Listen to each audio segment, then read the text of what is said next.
একই IP range ব্যবহার করে কিভাবে হাজার হাজার কম্পিউটারকে ম্যানেজ করা যায়, এই পাওয়ারফুল অংশটা আসে আমাদের সাবনেট মাস্ক থেকে।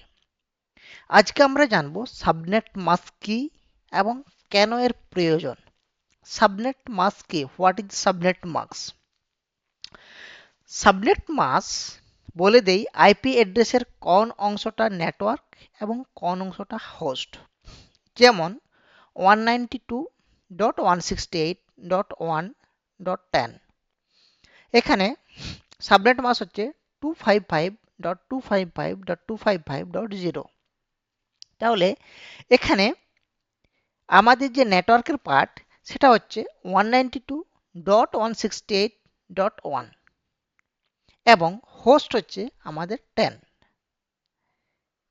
তাহলে 192.168.1.10 এর প্রথম যে তিনটা অংশ সেটা হচ্ছে আমাদের নেটওয়ার্ক এবং লাস্ট যে অংশটা সেটা হচ্ছে আমাদের হোস্ট। এইবার প্রশ্ন হতে পারে যে আমরা এই সাবনেটটা ইউজ করছি কেন? কারণ আমরা যদি দেখি যে ক্লাস এ তে ক্লাসের আমাদের যে রেঞ্জ ছিল যেখানে আমাদের 10.0.0.0 থেকে শুরু হচ্ছিল, সেখানে আমাদের 2 to the power 24 এত পরিমাণ হোস্ট আমাদের আছে, কিন্তু সেখানে এগুলোকে ম্যানেজ করা খুবই কষ্টকর। তার জন্য আমরা বিভিন্ন অংশে এটাকে ভাগ করে দিই। ঠিক আছে, আমাদের বিভিন্ন ডিপার্টমেন্ট ওয়াইজ আমরা সেটাকে রেঞ্জে ভাগ করে দিই। ঠিক আছে, আর ছোট ছোট অংশে হয়তো আমাদের আইটি ডিপার্টমেন্টের জন্য কিছু দেওয়া হলো, কিছু সেলসের জন্য দেওয়া হলো, কিছু অ্যাকাউন্টের জন্য দেওয়া হলো, কিছু এইচআর এর জন্য দেওয়া হলো এবং কিছু অটোমেশন টিমের জন্য দেওয়া হলো। বিভিন্ন পার্টে আমরা আইপি রেঞ্জটাকে ভাগ করে দিই যাতে সহজেই আমরা আইডেন্টিফাই করতে পারি এবং আমার যে নেটওয়ার্কটা ট্রাফিকটা খুব সহজেই আমরা কিন্তু পরিচালিত করতে পারি।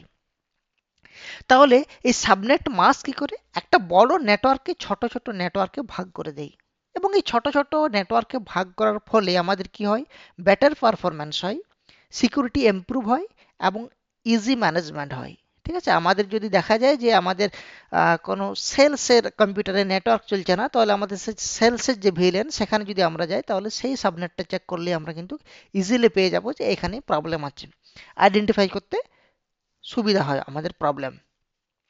তো এখানে আমরা একটু জেনে নিই যে আইপি অ্যাড্রেসের হিসাবে আমাদের সাবনেট মাস্কটা কেমন হয়। যেমন আমরা যদি আইপি অ্যাড্রেস ধরি, ক্লাসে আইপি অ্যাড্রেস যেখানে আমাদের থাকে 10.0.0.0 থেকে 10.255.255.255, সেখানে আমাদের সাবনেট মাস্কটা হচ্ছে 255.0.0.0। ক্লাস বি এর ক্ষেত্রে যেখানে 172.16.0 থেকে শুরু হয়, সেখানে আমাদের সাবনেট মাস্কটা হবে 255.255.0.0।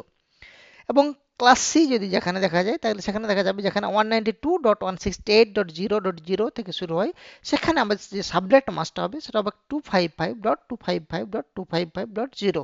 তাহলে আমাদের দেখা যাচ্ছে ক্লাস এ এর ক্ষেত্রে শুধু একটা 255 থাকে, ক্লাস বি এর ক্ষেত্রে দুটো 255 থাকে এবং ক্লাস সি এর ক্ষেত্রে তিনটে 255 থাকে। মানে ক্লাস এ এর ক্ষেত্রে একটা নেটওয়ার্ক বোঝায়, বাকিগুলোকে হোস্ট বোঝায়।